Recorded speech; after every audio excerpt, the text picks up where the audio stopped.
Good afternoon, everybody. Welcome to the Alzheimer's Society in York Region webinar today about audiology and the impact on dementia. We're just going to allow just another few moments to let our attendees roll in.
Okay, well, good afternoon, everybody. My name is Jaime Cruz, and I'm the Public Education and Community Programs Manager with the Alzheimer's Society of York Region.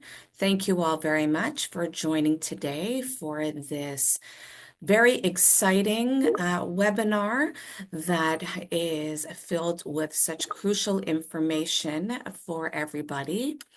Before we jump into our webinar of audiology and dementia, first thing I want to do is let everybody know that if you have any questions throughout the presentation, there is a Q&A box at the bottom of your screen where you can put any questions throughout the webinar, and Sabrina will answer those questions once her presentation is completed. Everybody is muted throughout the presentation. If you do want to speak at the end of the presentation, you're more than welcome to raise your hand and I will go ahead and unmute you. This webinar is also being recorded, so if you are going to be talking about any family members, please refrain from using their names and just identify them as mother, father, or whomever they may be to you to respect all privacies.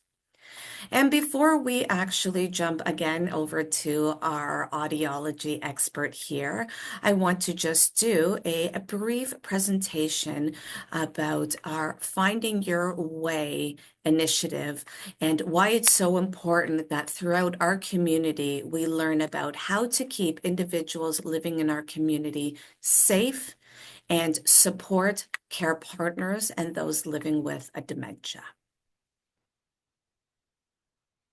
So the first thing I want to share with everybody is what is finding your way? And finding your way is about how to reduce the risk and recognize when somebody is about to go missing and how to identify what those triggers may be unto when they may have a missing incident.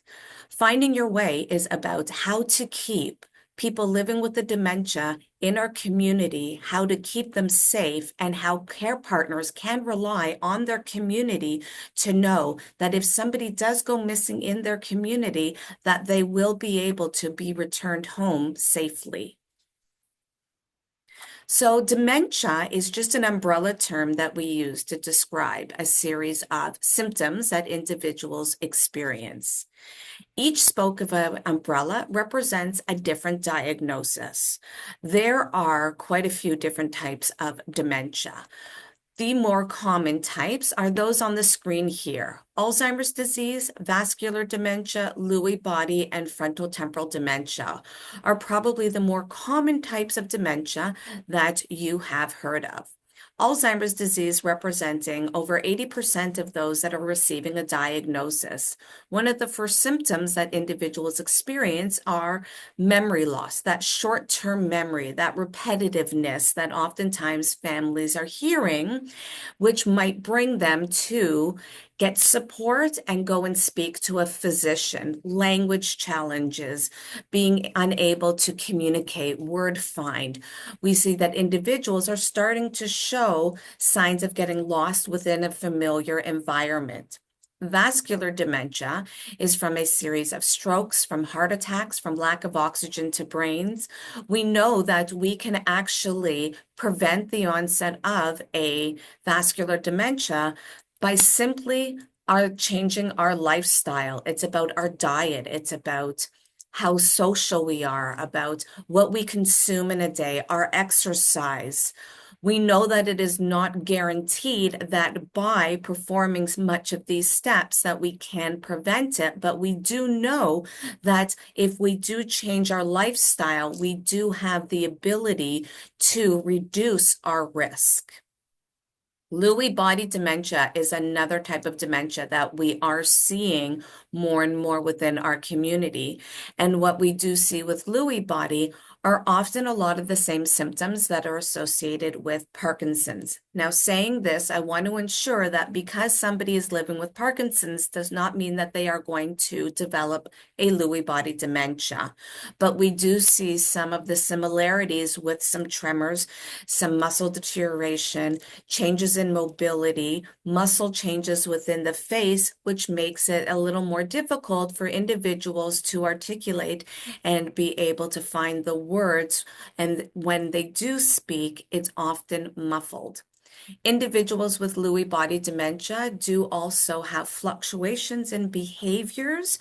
So one moment they might be at the height of one behavior, and just when families feel that they've got that behavior managed, that one goes down and another behavior comes up again.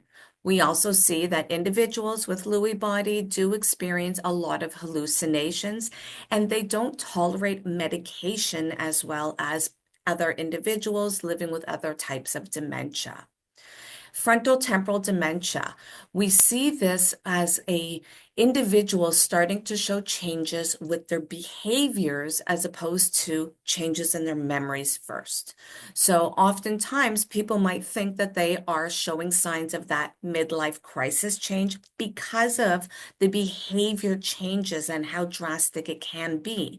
So individuals living with a frontotemporal dementia, they might see something and they might take it without understanding the consequences of their actions. And because oftentimes individuals are younger when they are showing symptoms, many individuals, the shopkeepers within the community, don't associate somebody living with a type of dementia like frontotemporal because they are younger. And these are only 4 of the many types of over 100 types of dementia that we know about.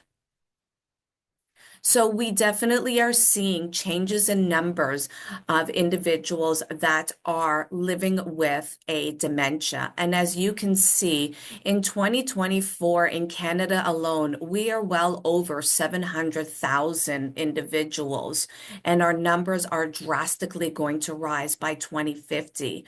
And just breaking down about how many in Ontario are over 300,000, and by 2050 going to be well over 750. Unfortunately, we do not have any medications that is going to stop the progression of any type of dementia. there are certain medications that might be able to slow down the progression of symptoms. It doesn't work for everybody, but there are certain types of medications that might help some individuals. And hopefully by the year 2050, we do have some type of medication, but we're just going to have to sit back and unfortunately wait. And as you can see here that I mentioned that in Ontario alone, we have over 300,000 individuals that are living with a dementia.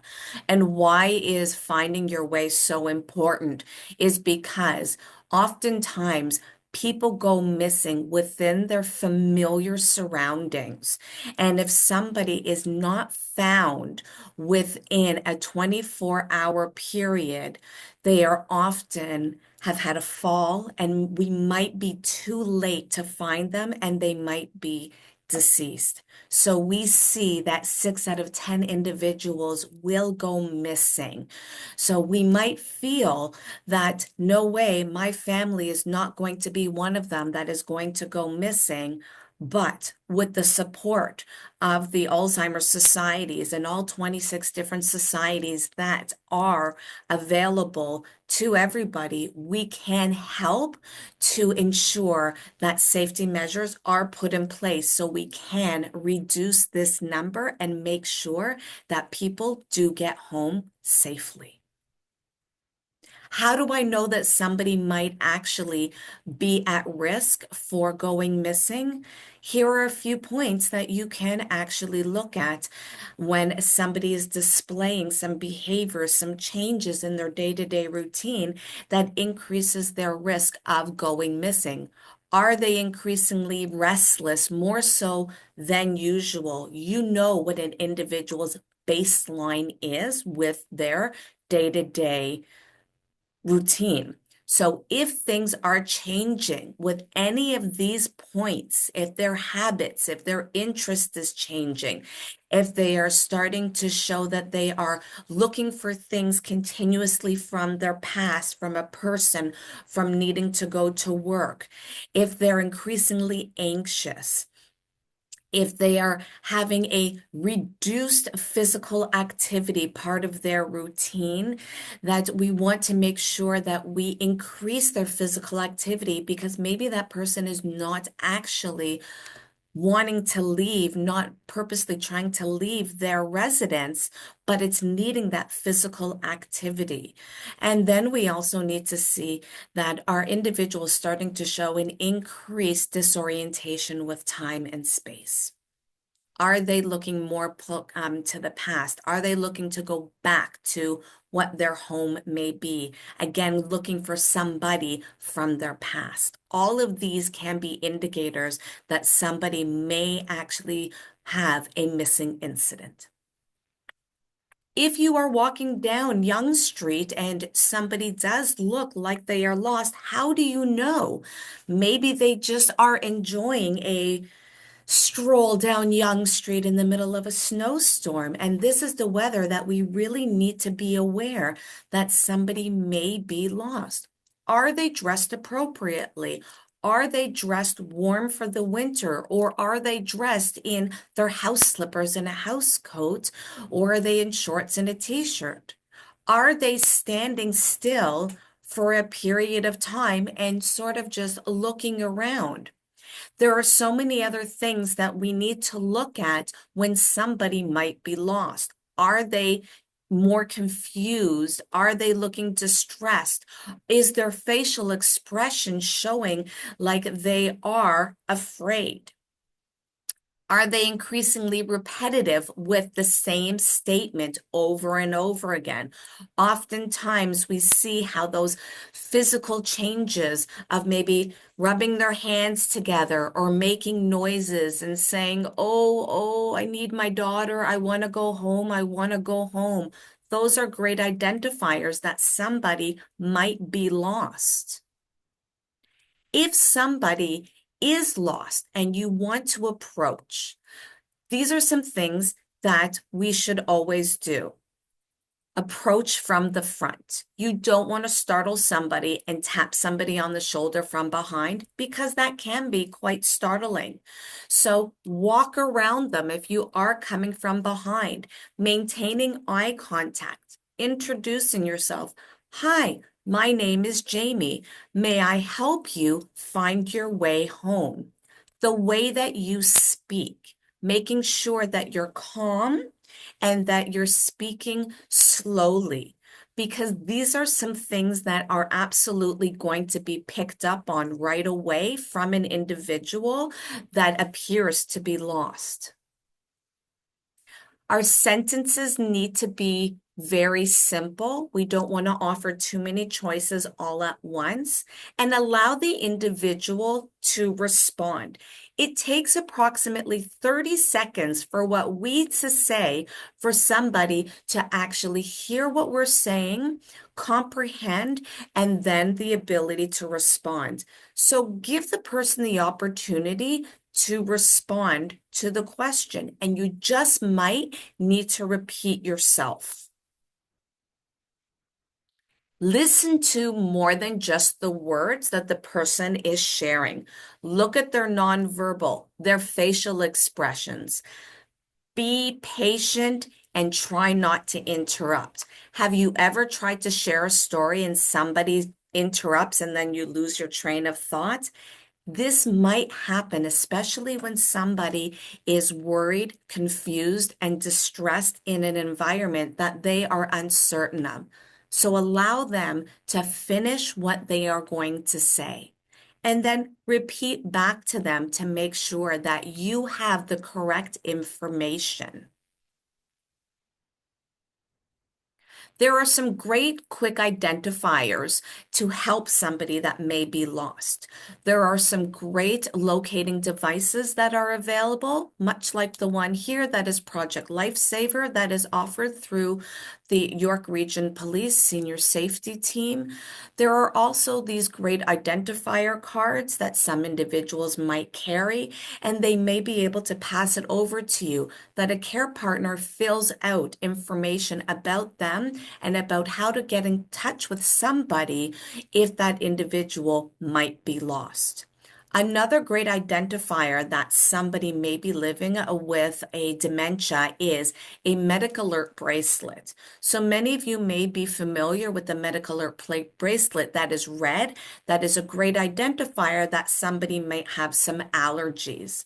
This medical alert bracelet is specifically blue, which has been designed for individuals that are living with a dementia.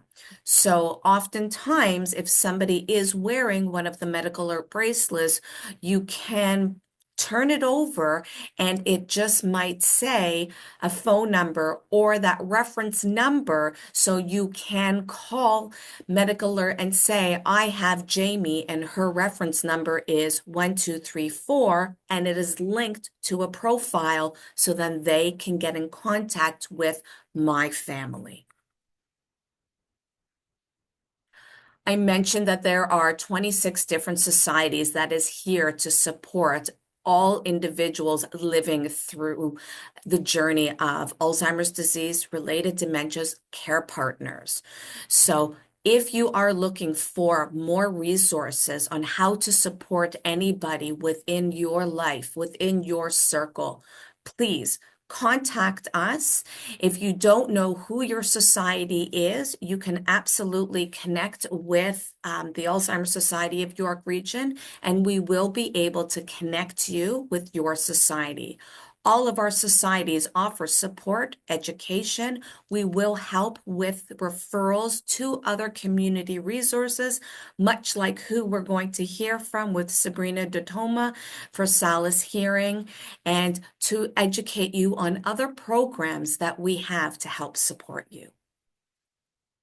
If you do have a few moments and you want to learn more about the Finding Your Way program, here is the website for you. It is a phenomenal program, and we want to do the best that we can to keep individuals safe in their community. And we do have another fantastic initiative that is across Ontario, which is the Dementia Friendly Communities, which is the opportunity to educate our businesses about how to create that dementia friendly environment and how we can incorporate a dementia friendly environment to support those living with the dementia and their care partners to go into a restaurant, a bank, a library, wherever it might be, and where that individual will feel safe and supported. If you do have any questions or you would like to connect with me at any time to learn more about what the Alzheimer's Society of York Region offers, here is my contact, and you are most welcome to go onto our website to also be connected to your local society as well. So at this time, I would like to take a moment and introduce Sabrina DeToma, and I am going to read her bio here so you can learn about how phenomenal she is and what she brings to the world of audiology.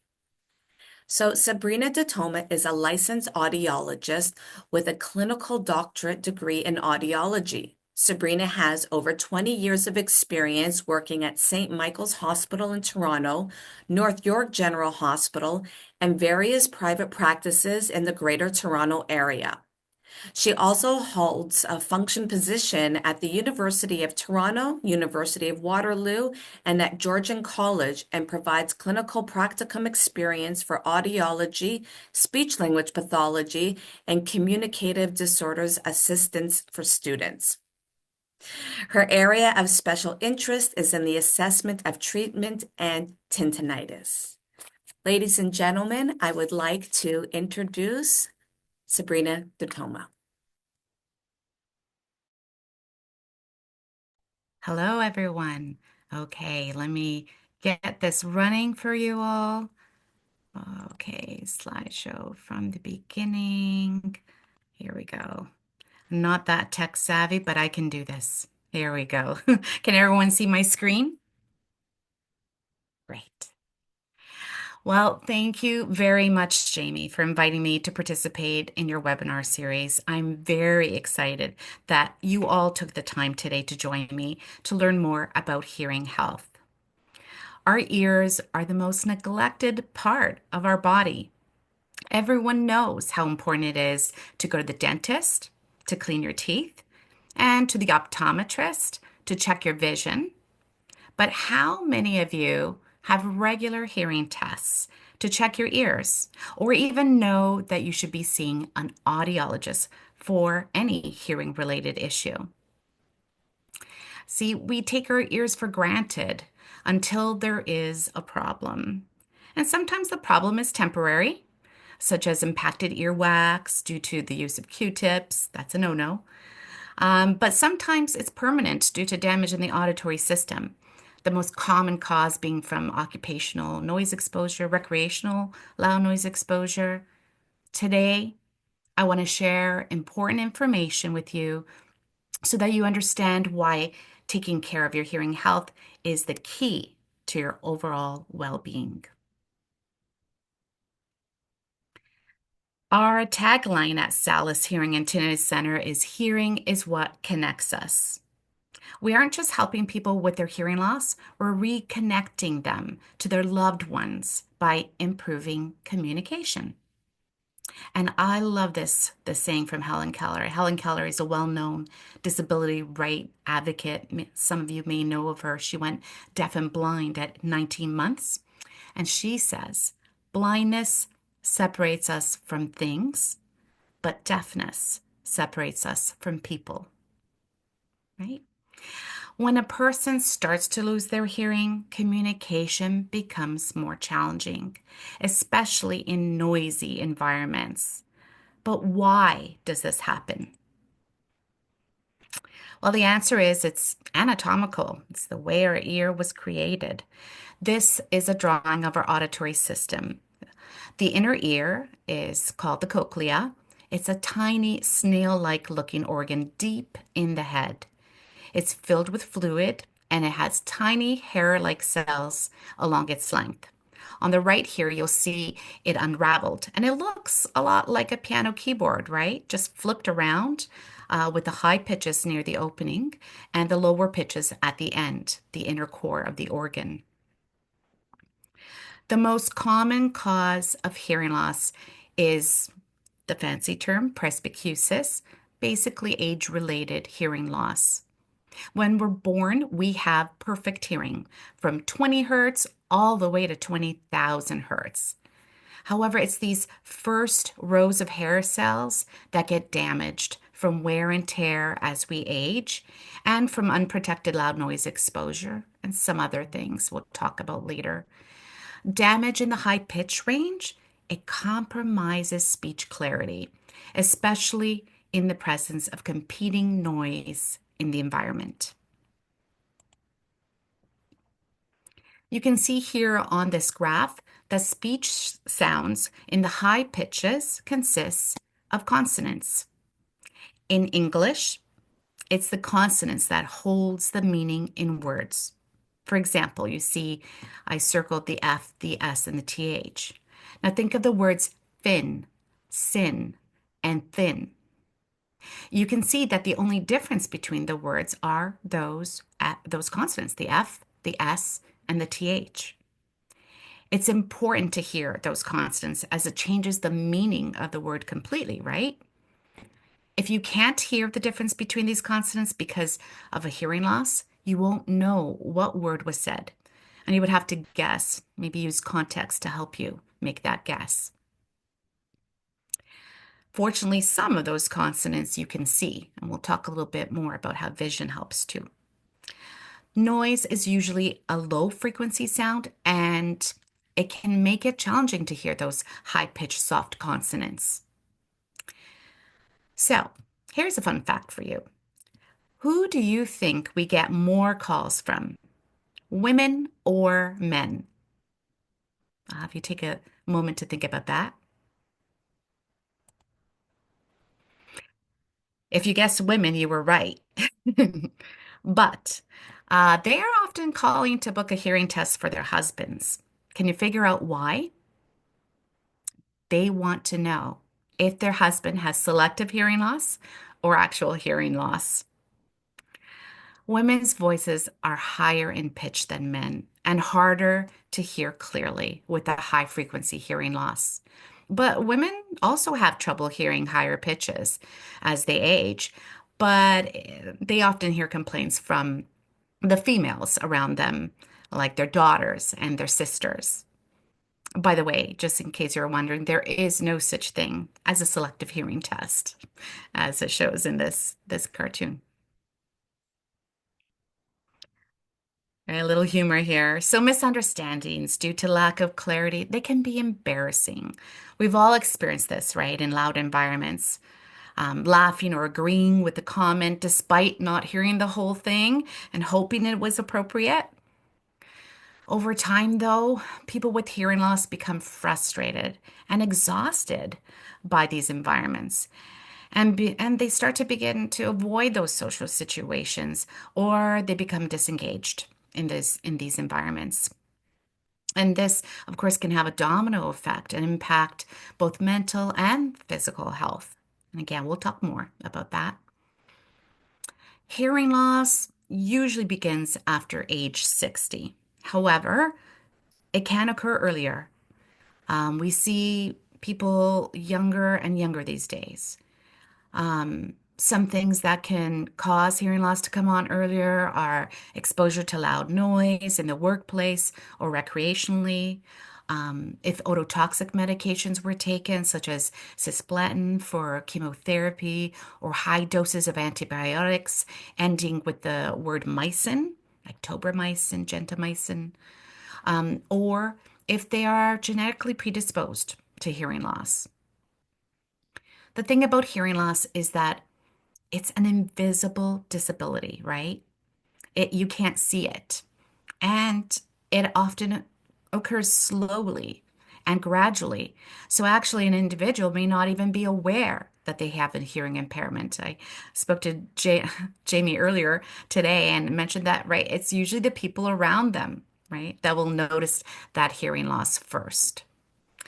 As a general rule of thumb, if you're over the age of 50, you should be testing your hearing every year. We like to remind our patients by saying ears and rears, right? As doctors usually recommend a colonoscopy as well after age 50. So, here are some common signs of hearing loss that can impact communication.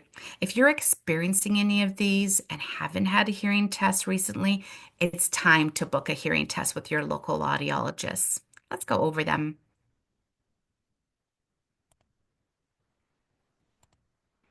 Difficulty hearing others when background noise is present. We talked about that. Responding inappropriately in conversations.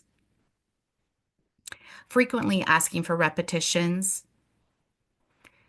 Speaking louder than normal. Listening to the TV or the radio at higher volumes. Difficulty hearing on the telephone. Complains that others are mumbling. Quick fact, only 2% of the population mumbles. And perception of a constant noise in the ears or head. Just, does anyone know? Actually, let me just go back a moment here. Does anyone know the terminology? I didn't write the word there, but the terminology for that last one is actually called tinnitus or tinnitus. You can say it any way you like. What people don't realize about damage in the auditory system is that it doesn't only impact clarity of speech.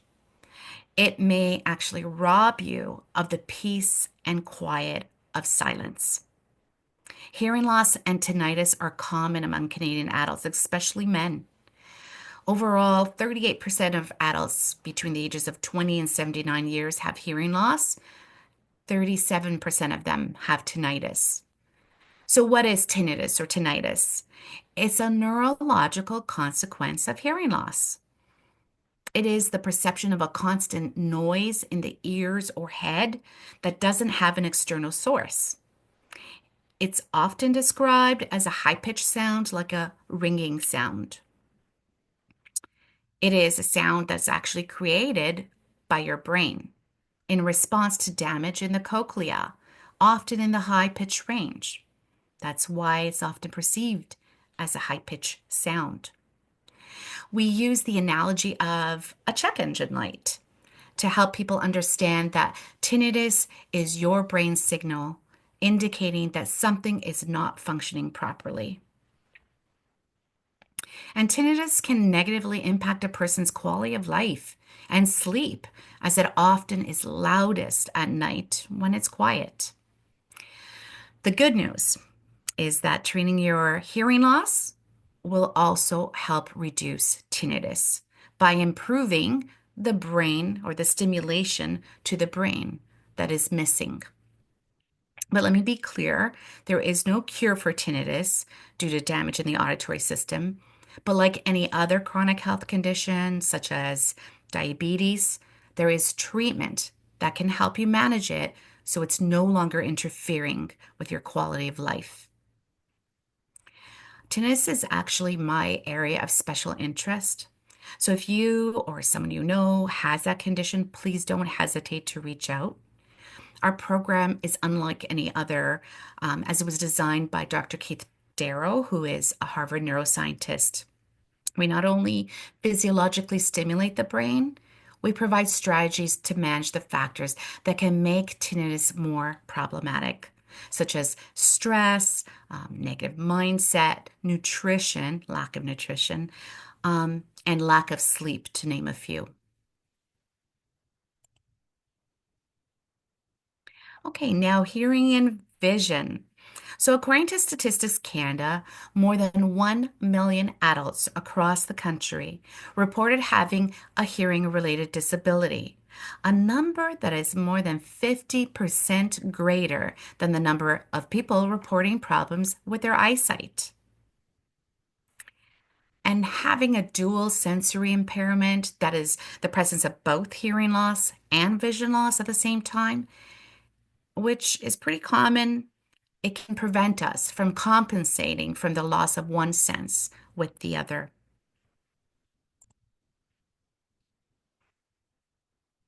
Have you ever noticed that you hear better when you see a person speaking? That's because you're picking up on cues from their lips. Whether you realize it or not, your eyes help you hear, especially when background noise is present. Here are some tips to keep in mind when communicating with the person who has hearing loss, even if they're wearing their hearing devices. Number one, ensure proper lighting in the room. Move closer to the person when speaking. Get a person's attention before speaking.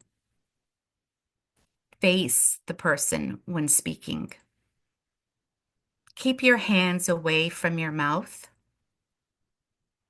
Articulate clearly and at a slower rate. Ensure your patient is wearing his or her eyeglasses.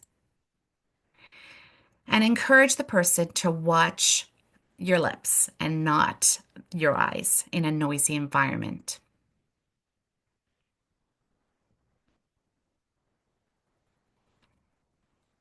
So we know your ears are a part of your body, right? Your hearing loss is also connected to many other physical health conditions. Have you ever heard of the saying, our ears are the window to our heart? Maybe not, but it's important to remember that the tiny blood vessels in our inner ear, the cochlea, they're sensitive to changes in blood flow. A decrease in blood flow can cause permanent damage and hearing loss and or tinnitus as a result. Some chronic health conditions that affects blood flow and can cause damage to the inner ear includes hypertension, diabetes, and chronic kidney disease. So if you're diagnosed with any of these conditions, it's important that you monitor your hearing health. There are other factors as well that can increase your risk of hearing loss and tinnitus, such as ototoxic medications. We talked a little bit about those before. Unprotected loud noise exposure, we mentioned that as well. But did you know that smoking can also increase your risk of hearing loss, which is another reason to quit? Many people, though, are really surprised to hear that hearing loss can actually affect your balance. A middle ear pathology, such as fluid behind the eardrum, or asymmetrical hearing loss, where one ear has more hearing loss than the other, can affect your balance. Dr. Frank Lynn, you may have heard of him. He's an otologist and epidemiologist at Johns Hopkins University in Baltimore. He found that people with even a 25 decibel hearing loss, classified as mild, in the inner ear were nearly 3 times more likely to have a history of falling. And every additional 10 decibels of hearing loss increased the chance of falling 1.4 fold. Dr. Lin says, well, he suspects the possible explanation for the link is that people who can't hear well might not have good awareness of their overall environment, making tripping and falling more likely. He also believes another reason hearing loss might increase the risk of falls is cognitive load, which we discussed occurs when the brain is overwhelmed, or we will be discussing when the brain is overwhelmed and demands are placed on its limited resources. I just want to make sure you remember this one thing. The worst time to talk to someone who has untreated hearing loss or difficulty hearing is while you're walking, especially when they're climbing up or down the stairs. A fall may not only lead to broken bones, but it can also lead to hospitalization or death.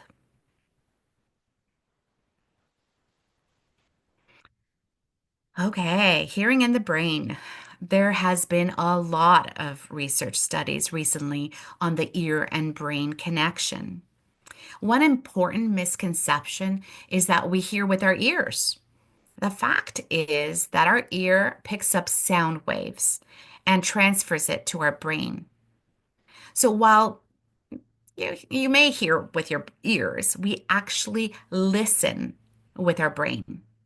It's our brain that identifies sounds in our environment and understands speech. The prevalence of hearing loss doubles for every decade of life. And because it is usually in the high frequency range, many physicians dismiss it. There's some research to show that only 16% of physicians routinely screen for hearing loss. Recent research by the National Institute of Aging found that adults with untreated hearing loss are significantly more likely to develop dementia over time than those who retain their hearing. The researchers found volunteers whose hearing and cognitive abilities were tested in a different study between 1980 and 1990 and 1994, and they re-examined them every 1 to 2 years up until 2008. Volunteers who had hearing loss at the beginning of the study were more likely to have dementia by the end. Note here on this diagram that even if you have just a mild hearing loss, your risk of dementia doubles. So there's no such thing as a mild hearing loss. Hearing loss is a hearing loss, and it does put you at risk. This is why regular hearing tests and early intervention are so important. I just did a little little tech issue there. Okay, here we go. So sorry about that. Where were we? Okay, so we talked about that risk and how it increases. When we have hearing loss, the connection in the brain that responds to sound becomes reorganized. Brandeis University professor of neuroscience, Dr. Arthur Wingfield, says that unaddressed hearing loss not only affects the listener's ability to hear the sound accurately, but it also affects higher level cognitive function. Specifically, it interferes with the listener's ability to accurately process the auditory information and make sense of it. In addition, when you also have to put in so much effort just to perceive and understand what's being said, you divert attention away from what is being stored in your memory. There we go. I promise I won't touch my mouse, the little wheel on my mouse to make it go forward too quickly like I did. Okay, so although research, is still not 100% sure about the connection between hearing loss and dementia, they believe there's several ways that hearing loss could lead to dementia. The current thought is that it may be a combination of the following three things. Increased cognitive load. So when you're constantly straining to hear and understand, the brain gets stressed out. The resources that would normally go into storing what's being said in your memory are spent on understanding what's being said in the first place. Brain structural decline. So hearing loss may affect the structure of your brain in a way that contributes to cognitive problems as well. There are brain imaging studies like this one that shows in older adults with hearing loss that they have less gray matter in the part of their brain that receives and processes sounds from the ears. That's because certain structures of the brain cells can shrink when they don't get enough stimulation. But to be clear, when we're talking about hearing, it actually impacts the whole brain. The third factor is social isolation. So if it's hard to hear, it makes sense, right? What people are saying, and to follow conversations, you might prefer to just stay home instead of going out and socializing. But when you cut yourself off from your friends and your family, and your active life, you become less social and less engaged. When your brain doesn't get enough stimuli throughout the day, you increase your risk of developing dementia. And I just want to add a note here that even if you have hearing devices, one common question I get is, do I have to wear it during the day when no one's home? Absolutely. You should be giving your brain constant stimulation. Dr. Lin also thinks high blood pressure may be a possible explanation, but he doesn't have as much confidence in that explanation. The good news is that almost half of the risk of dementia, that's 45%, is under your control. And treating hearing loss and tinnitus can make the greatest impact. On July 31st of 2024, the Lancet Commission on Dementia Prevention, Intervention, and Care published the results of their study, highlighting the potential for dementia risk reduction and prevention by tackling 14 modifiable risk factors. Note that addressing hearing loss and tinnitus is the number one modifiable risk factor. Reducing your LDL cholesterol is a newly identified risk factor, and it's neck and neck with treating hearing loss and dementia as well. However, I highlighted these other ones because when you treat hearing loss, many of these other risk factors are reduced as well. For example, hearing loss and tinnitus improve social engagement. That's another 5% on top of the 7% in reduction. It helps managing depression, 3%, which occurs from social isolation. And it improves increasing physical activity. That's an additional 2%, which of course can improve other medical conditions such as hypertension and cholesterol, diabetes, right? That impact hearing health as well. Treating hearing loss can help fight cognitive decline as it increases the ability to participate in cognitively stimulating activities such as social activities. Even if you have just a mild loss, remember there's no such thing as mild, but if you hear someone say you have a mild hearing loss, if it's not being treated, it's going to increase cognitive load significantly.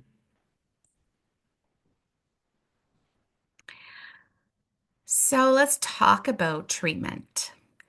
Research from the Hearing Foundation of Canada reports that out of 3 million Canadians who have hearing loss, only 1 in 6 wear hearing devices. This means that more than 80% of hearing impaired Canadians have trouble following a normal conversation because they do not wear hearing devices. That's terrible. This is in spite of the fact that numerous surveys have shown that hearing devices both improve hearing and quality of life. Two of the biggest barriers to treatment are still stigma and cost.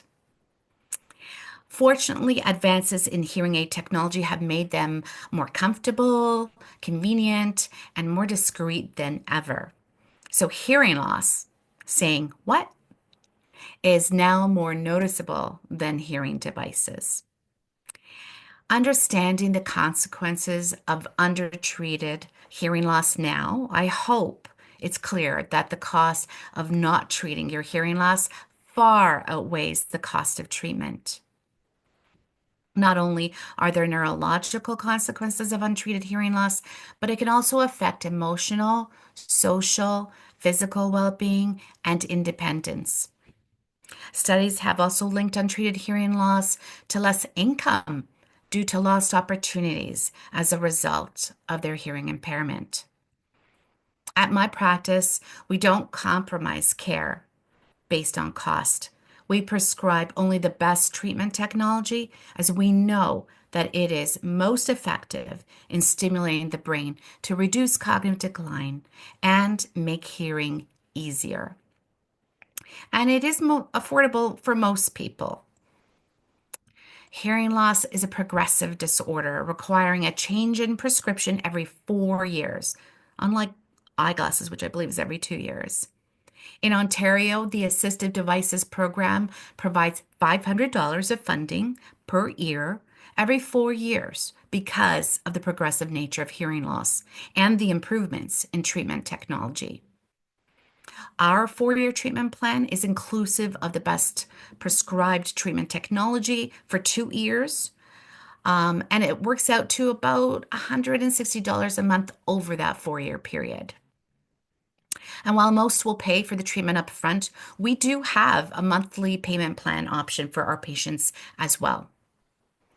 And if a patient is not able to afford treatment at our clinic, we do our best to direct them to other resources available in the community.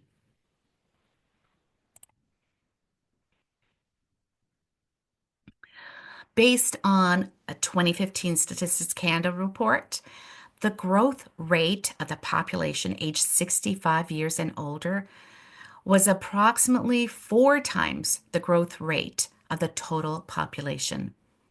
The number of Canadians 65 and older is expected to double in the next 25 years to 9.2 million. A study by Institute for Health Metrics and Evaluation published in The Lancet predicts 153 million people will be living with Alzheimer's disease by 2050. That's up from 57 million in 2019. Reduce your risk by taking care of your hearing, including monitoring your hearing and treating hearing loss early. The cost of hearing loss to the Canadian economy could be in the tens of billions of dollars. Just going to get some water, or you're going to hear my voice crack.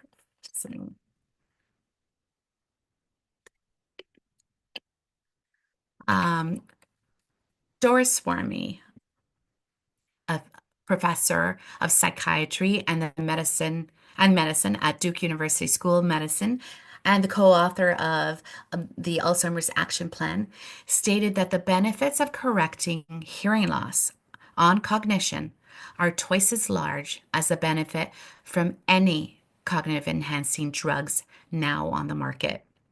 It should be the first thing that we focus on. And Dr. Lynn, the otologist, believes that, and so do I, that one should get the best treatment available, as it can also take into account your mental health and cognitive ability. Hearing care is more than just hearing better. It's about hearing easier and reducing the associated neurological consequences of auditory neuropathy. Most people will do anything to avoid dementia, but have you tried everything? Aging is inevitable, but decline is optional. And just a little note as I'm closing here for those of you who work with seniors that have a diagnosis of dementia. You may want to inquire whether or not they have a hearing loss and inform their family of the importance of assessing their hearing and treating any hearing loss if they are a candidate. And if you don't see any hearing aids in their ears, don't assume that they can hear. As we learned, hearing loss can occur slowly and gradually, so an individual may not even be aware of their hearing impairment. It's often others that notice the hearing loss before the person who has it. So remember, vision helps us hear. So it's important to make sure that you're facing the individual when you're speaking with them as well. There's many patients that I see that have a diagnosis of dementia and an untreated hearing loss. And the lovely part of it is that once we do treat that hearing loss, a lot of those symptoms are lessened. I hope that this was a good presentation and that you got some valuable information out of it. I'm going to move on to my question and answer screen here. And if any of you have any questions at all, I have some time to answer them now.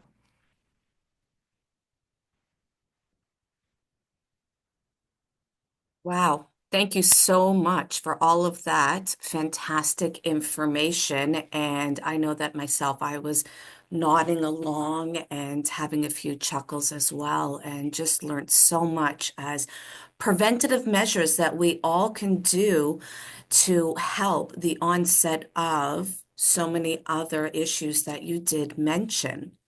While people are absorbing everything that you shared with us, I also wanted to highlight that you will be receiving a email tomorrow with a link to complete a survey.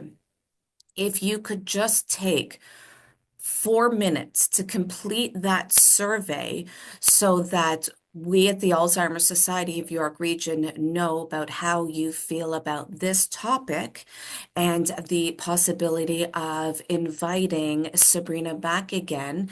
And if there's anything else that you would like her to highlight during another session. So, is there anybody that might have a question for Sabrina about tinnitus, hearing loss, or anything?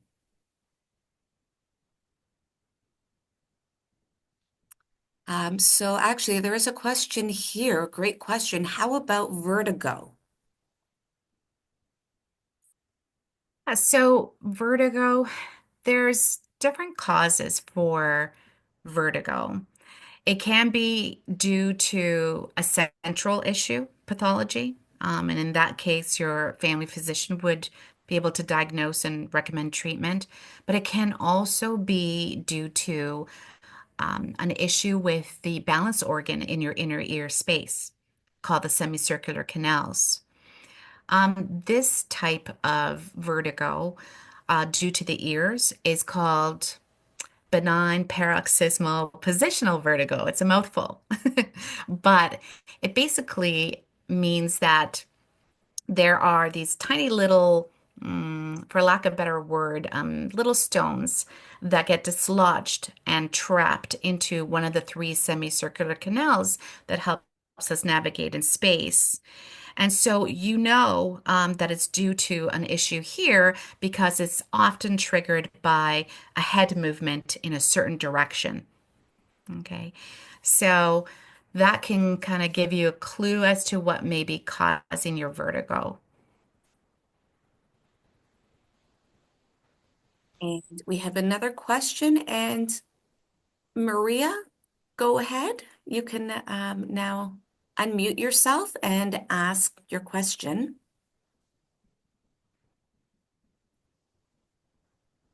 She might be having trouble there. Maria, can you hear us okay?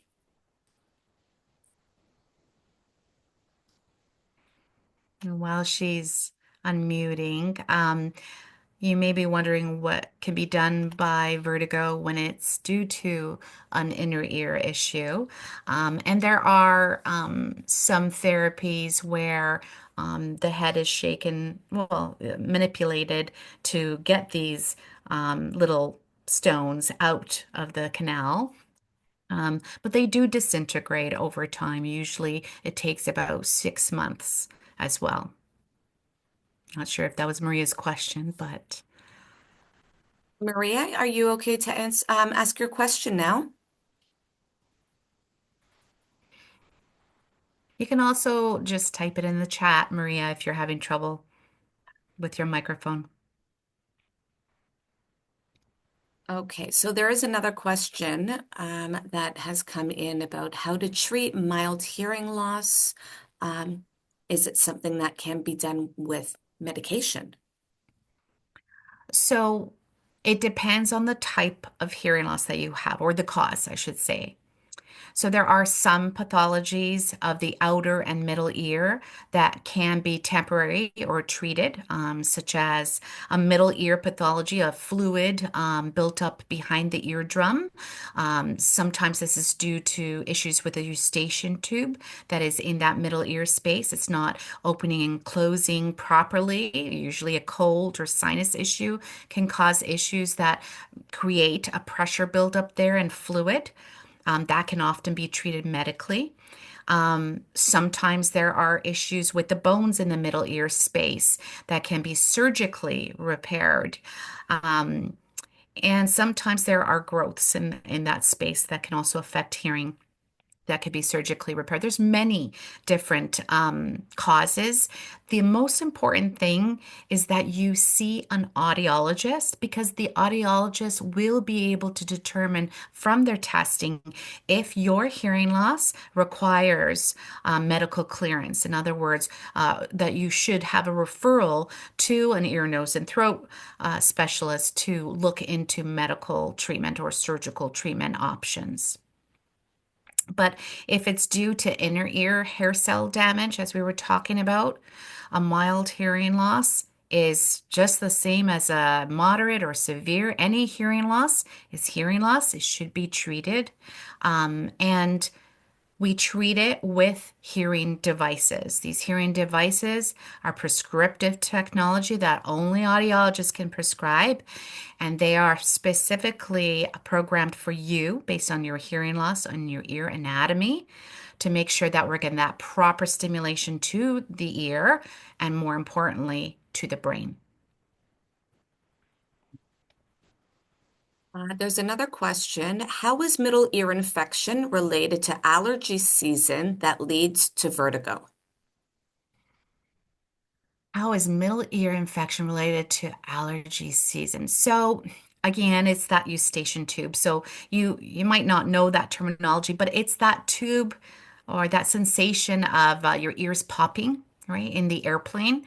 If it's not working properly, it's called eustachian tube dysfunction because of allergies or sinus issues or a cold.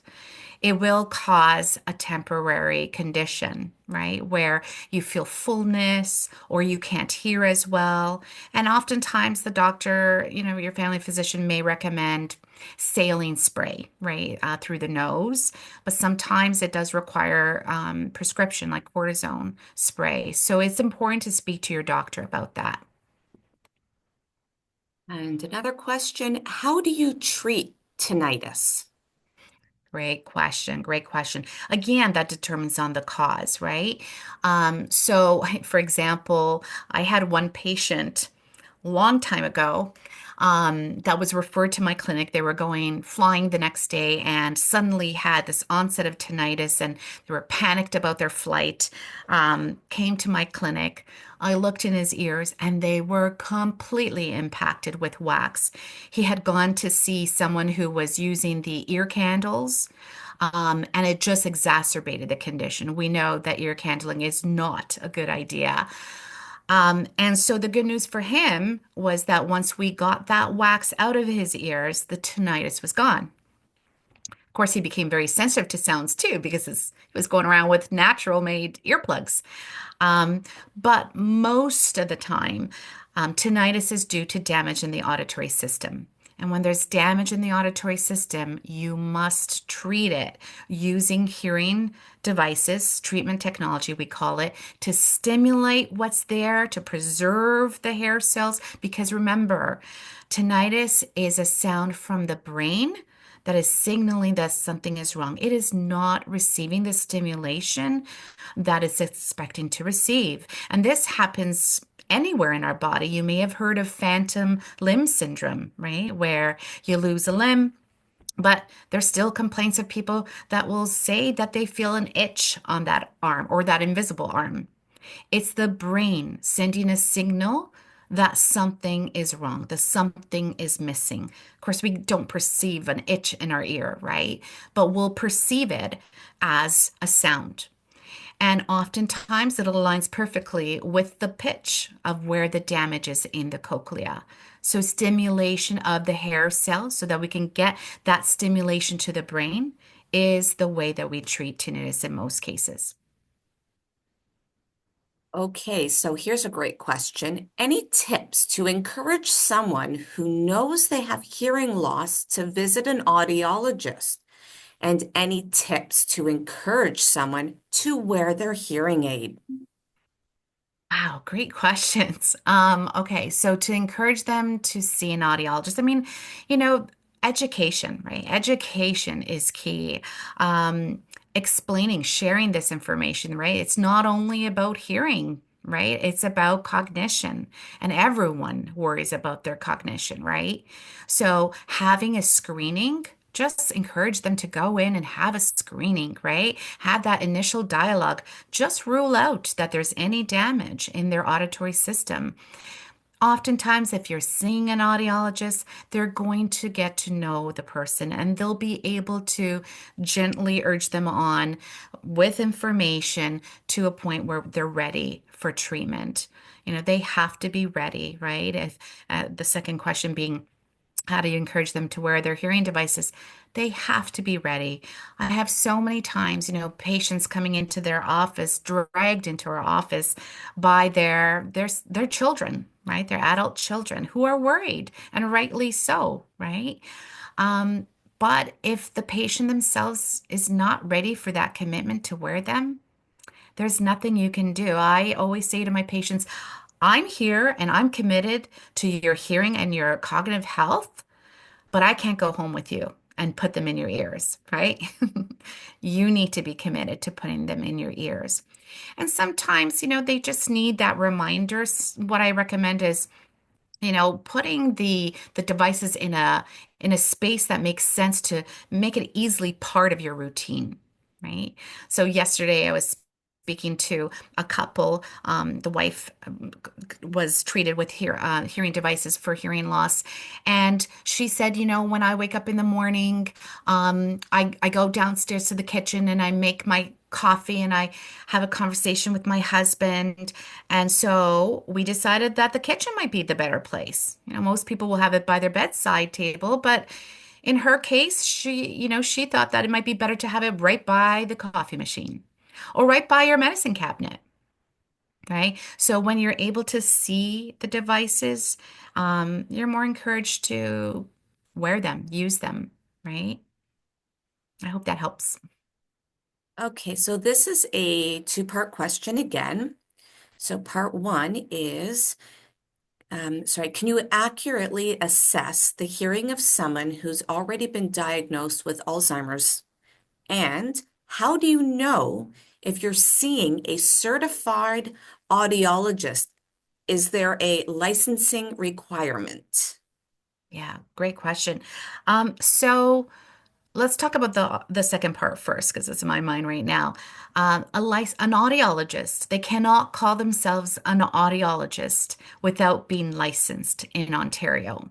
So always look for the word audiologist on their business card or wherever you go, because even though you're somewhere that is testing your hearing, it's not a guarantee that they're an audiologist, right? An audiologist, like your optometrist, is a regulated healthcare professional. We have a license through CASLPO, the College of Audiologists and Speech Language Pathologists of Ontario. And that's important because that organization protects you. And the way it does that is by ensuring that we, as licensed audiologists, are doing everything that we should be, that is scientifically proven, to make sure that the devices are treating the pathology, right? So it is important to make sure that you're seeing an audiologist. Okay. The first part of the question, how do we test someone who has dementia or find out how they're hearing? So that's a tricky one. Sometimes they're able to raise their hand when they hear. It takes a little bit of time for us to, get that response. But sometimes they're able to, with practice and with encouragement, do that. Sometimes they're not. And we do have objective tests in those cases that can help us get an idea of how they're hearing. One of the tests that I do that's part of my battery always is an advanced testing that is reserved usually for children who can't tell us how they hear. And it checks the cochlea, the the hair cells. We actually send a signal all the way through the outer ear, the middle ear, straight to the cochlea, and we wait for a response back from the hair cells. It tells us the extent of the damage there in the cochlea, the hair cells. And there's also another test that's called DPOAE, distortion product otoacoustic emission.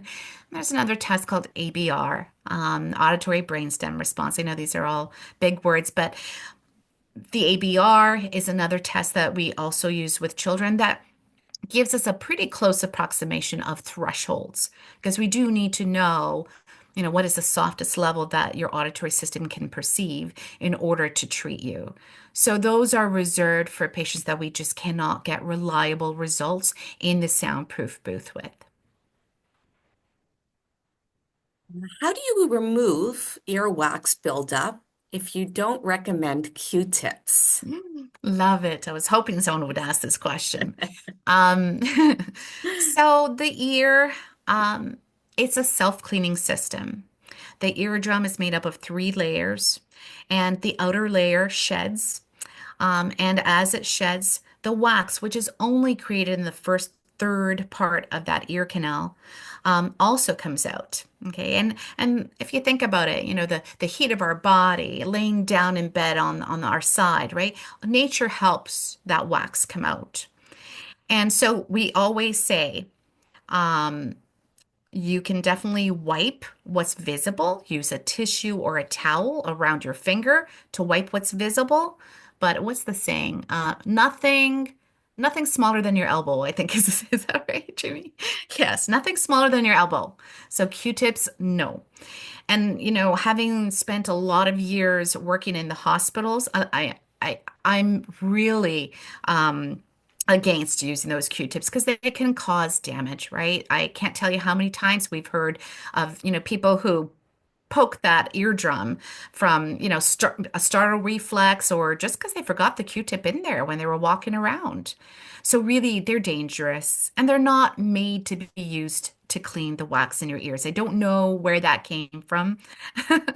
That understanding that they were for your ears, they're not. Okay. And naturally, wax comes out on its own. If you're finding that there is chronic buildup in your ears and you're not using Q-tips, there may be an explanation. It may be a side effect of some medication. In that case, you see an audiologist and they'll be able to professionally remove that wax for you. We've got lots of different equipments based on what we see in the ear canal. And you can see what we see too. At least at our clinic, we have a video otoscope if you want to see. Not everyone wants to see the wax in their ears, but some love to, right? See the before and after.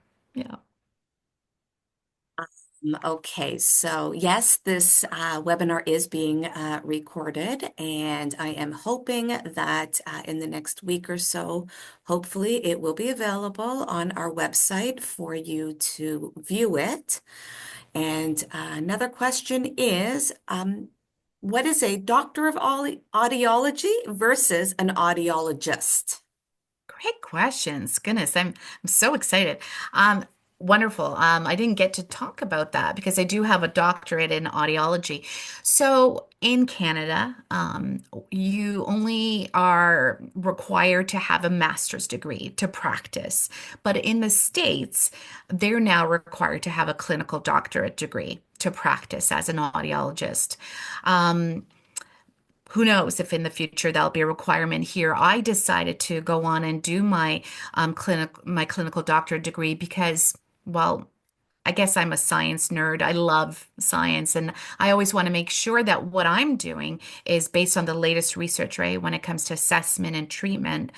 I also knew that I wanted to open up my own private practice, and not a lot of audiologists do that.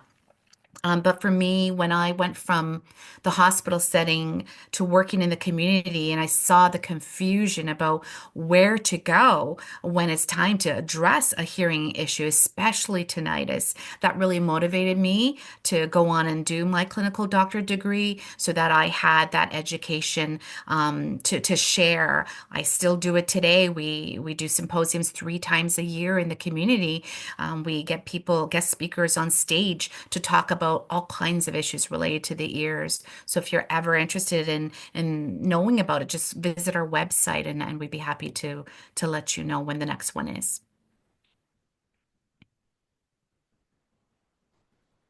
Are there any other questions that anybody might have at this time?